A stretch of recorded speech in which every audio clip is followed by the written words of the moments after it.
जो गलत है तो खलबली मचेगी। जाति धर्म का खेल यहाँ पे अब नहीं चलेगा। बच्चे जा रहे हैं, खिचड़ी खा रहे हैं, वापस आ रहे हैं। 243 में वही 243 242 भी नहीं। हम जनसुराज है, जनता का अपना राज है।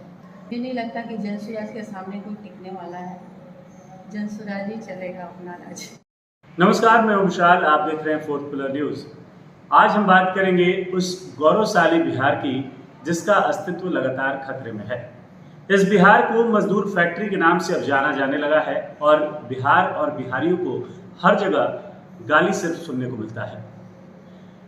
बिहार में इसी चीज के लिए बदलाव को लेकर जनसुराज कार्य कर रही है प्रशांत किशोर, जो कि चाहते हैं कि बिहार में जनता का राज हो, रोजगार स्थापित हो, कल कारखाने स्थापित हो, लोगों को रोजगार मिले, लोगों को अच्छी शिक्षा मिले, स्वास्थ्य व्यवस्था में सुधार हो।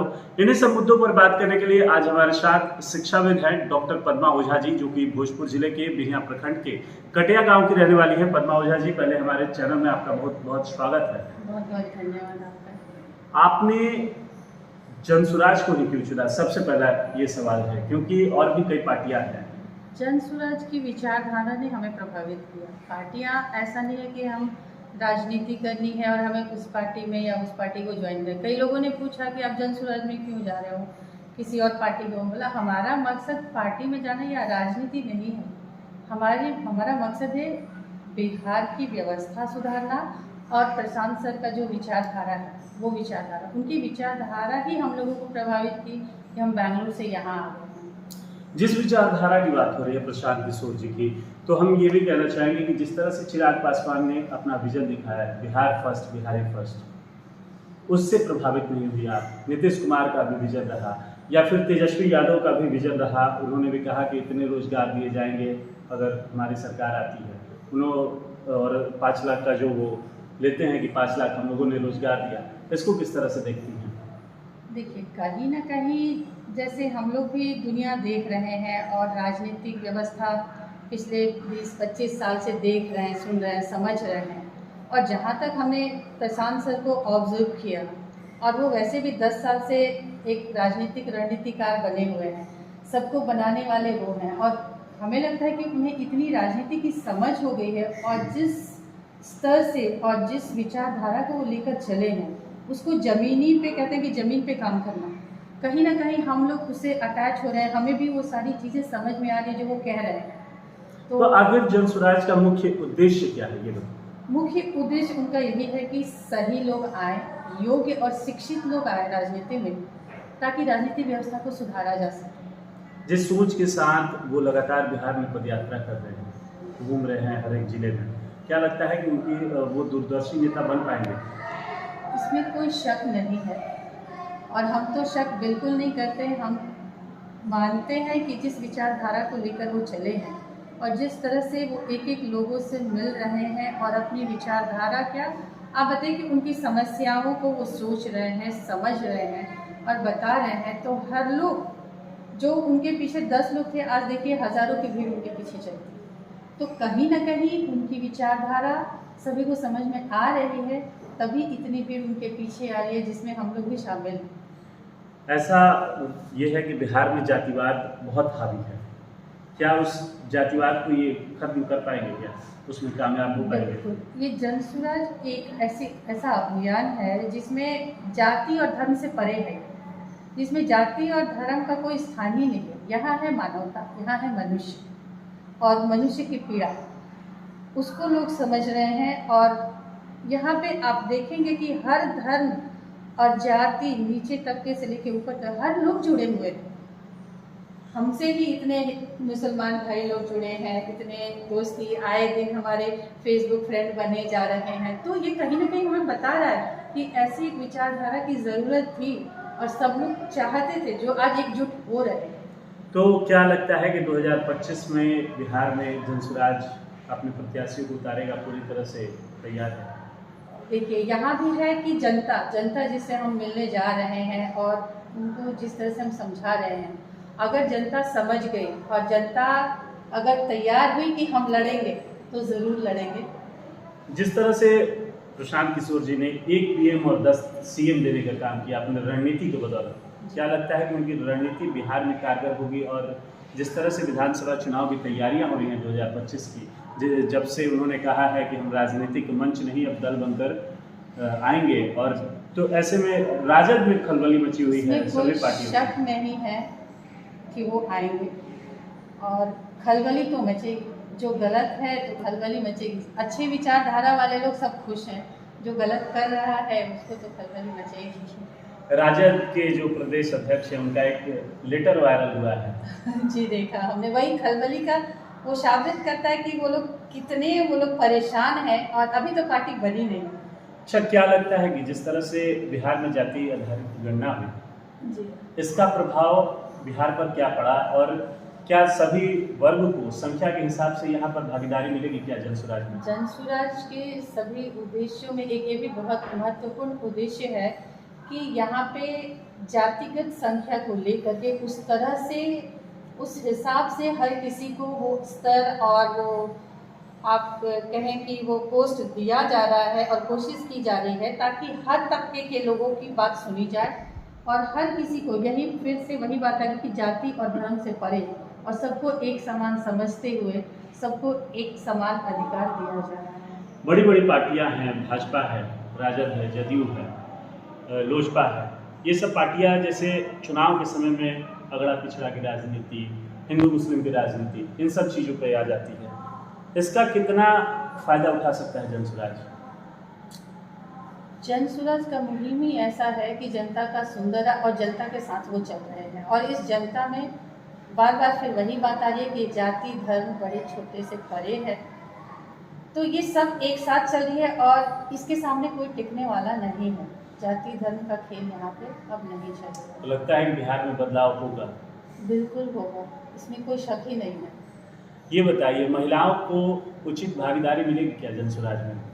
उचित भागीदारी मिल रही है और विधानसभा में अगर वही फिर से है कि अगर चुनाव लड़ी, पार्टी बनी और चुनाव लड़ी तो कम से कम 40 महिलाओं को सीट देने की बात की गई है कि उनको आगे लेने और उनको आगे लाया जाएगा और हर निर्णय में उनकी भागीदारी होगी, उनको सुना जाएगा और उनके हिसाब से निर्णय लिया जाएगा। बेंगलोर में आप, ऐसा हमने अभी सुना है कि बेंगलोर में आप बच्चों को शिक्षा देती थी, फिर बेंगलोर से आप बिहार की हो। ये हम कह सकते हैं कि ये एक शिक्षक होने का ही शायद परिणाम है कि हमने ऐसा सोचा कि हमारा काम है सुधार करना। तो बच्चों को तो सुधार ही रहे हैं, लेकिन हमारा बिहार जो इतना पिछड़ा हुआ है और जहाँ आप खुद शिक्षाविद हैं, यहाँ की शिक्षा व्यवस्था के बारे में क्या कहिएगा? हम भी यहीं से पढ़े हैं, ग्रेजुएशन और मास्टर्स यहीं से किए हैं जैन कॉलेज से। अच्छा। तो यहाँ भली भांति परिचित हैं कि यहाँ की शिक्षा व्यवस्था तब क्या थी 90 के दशक में 2000 तक। उससे तो मतलब 3 साल के जो कोर्स हैं वो 5 साल में होते हैं, 2 साल के कोर्स जो है 3 साल में होते हैं। मैं खुद भुक्तभोगी हूँ। पहले से कुछ अब बदलाव देखने को मिलता है क्या यहाँ पर? शिक्षा व्यवस्था में अभी तक तो मुझे कोई बदलाव नहीं दिख रहा है, वही है और पहले से भी बदतर स्थिति हो गई है। बच्चे जा रहे हैं, खिचड़ी खा रहे हैं, वापस आ रहे हैं।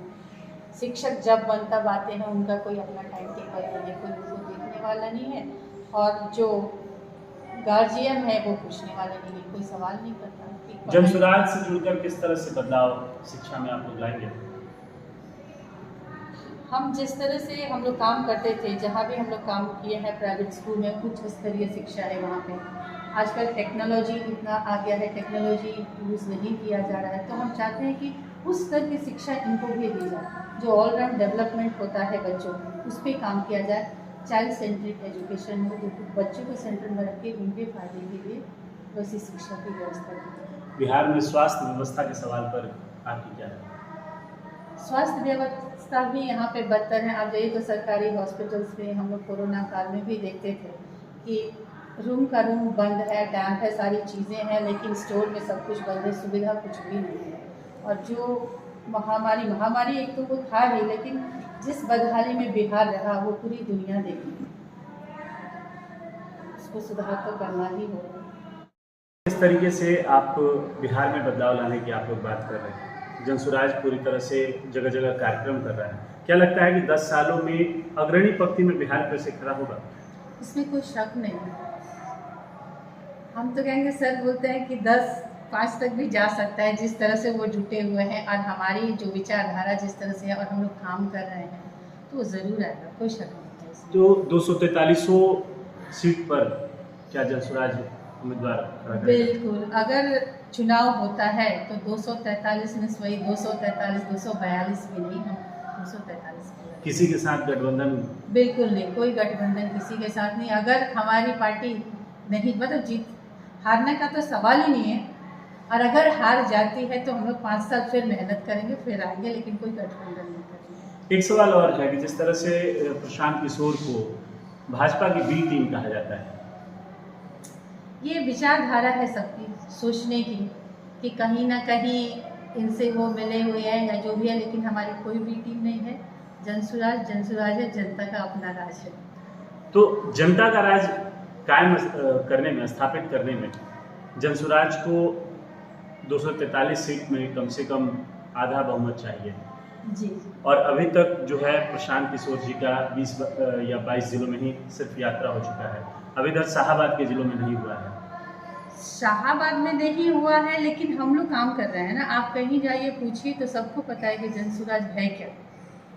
तो ये कहीं ना कहीं एक सिर्फ अकेले प्रशांत सर कुछ नहीं कर सकते, उनके साथ हम सब हैं, और वही है कि सही लोग सही सोच और सामूहिक प्रयास। तो सामूहिक प्रयास हर जगह फैला हुआ है पूरे बिहार में, और हर विधानसभा क्षेत्र में काम हो रहा है। अभी किन किन क्षेत्रों में जनसुराज कार्य कर रहा है पूरे ऑल ओवर बिहार में बात करें? ऐसा कोई क्षेत्र बाकी नहीं है, मुझे नहीं लगता कि कहीं बाकी है कि काम नहीं हो रहा है, हर जगह हो रहा है, क्योंकि विचारधारा से जुड़े। अभी आपको मैं बताती हूँ कि कल ही एक सज्जन आए थे हमारे यहाँ, वो फौज में है और छुट्टियाँ लेकर आए हैं, क्योंकि वो भी प्रशांत सर से प्रभावित है, और इसलिए वो आ करके घर घर जाके उनके बारे में बता रहे हैं। और हमसे भी मिलने आए कि यहाँ कौन है जो जनसुराज से जुड़ा है, जिससे कि मुझे और उसके बारे में इंफॉर्मेशन मिले। तो हमसे मिले और डायरी में प्रॉपर लिखे और जा कर के मीटिंग की और फोटो भी भेजी। तो उनकी विचारधारा ऐसे फैली हुई है कि जनता अपने आप सबको बता रही है। अच्छा, एक सवाल, जिस तरह से अभी आपने लोकसभा का चुनाव देखा होगा, एनडीए और इंडी गठबंधन के बीच में काफ़ी टक्कर देखने को मिला, उसमें नोटा जो है तीसरे नंबर पर रहा। आखिर जब इन बड़ी पार्टियों के खिलाफ लोगों का आक्रोश है, तो वो क्या लगता है कि जनसुराज के लिए वो वोट में तब्दील होगा? बिल्कुल होगा। कहीं ना कहीं जनता जो है वो डर से नोटा नहीं दबाती है। कितने लोगों से बात करो तो हमें कोई पसंद नहीं है और हमें करना नहीं, लेकिन करना क्या है, 2 ही है तो हम डाल दिए। कई लोग नोटा के बारे में जानते भी नहीं हैं, तो ये सारे फायदे तो बिल्कुल मिलेगा जनसुराज को, इसका फायदा। अभी अपना विपक्ष के तौर पर जनसुराज किसे देख रही है? एनडीए को देख रही है या इंडिया अलायंस को देख रही है? किसे देख रही है? किसे लगता है कि जिसने बिहार को बर्बाद किया उसके खिलाफ लड़ाई हो? मुझे नहीं लगता कि जनसुराज के सामने कोई टिकने वाला है। जनसुराज ही चलेगा अपना राज। चलिए, बहुत बहुत धन्यवाद। आपने सुना शिक्षाविद डॉक्टर पद्मा ओझा जी को, जिन्होंने बताया कि किस तरीके से बिहार में ये लोग जनसुराज के साथ मिलकर बदलाव लाएंगे, बिहार में जनता का राज होगा, और किस तरह से बिहार में शिक्षा और स्वास्थ्य व्यवस्था को दुरुस्त करते हुए रोजगार बहाल किया जाएगा। ऐसे ही खबरों को देखने के लिए जुड़े रहिए हमारे साथ। कैमरामैन धर्मेंद्र के साथ मैं विशाल।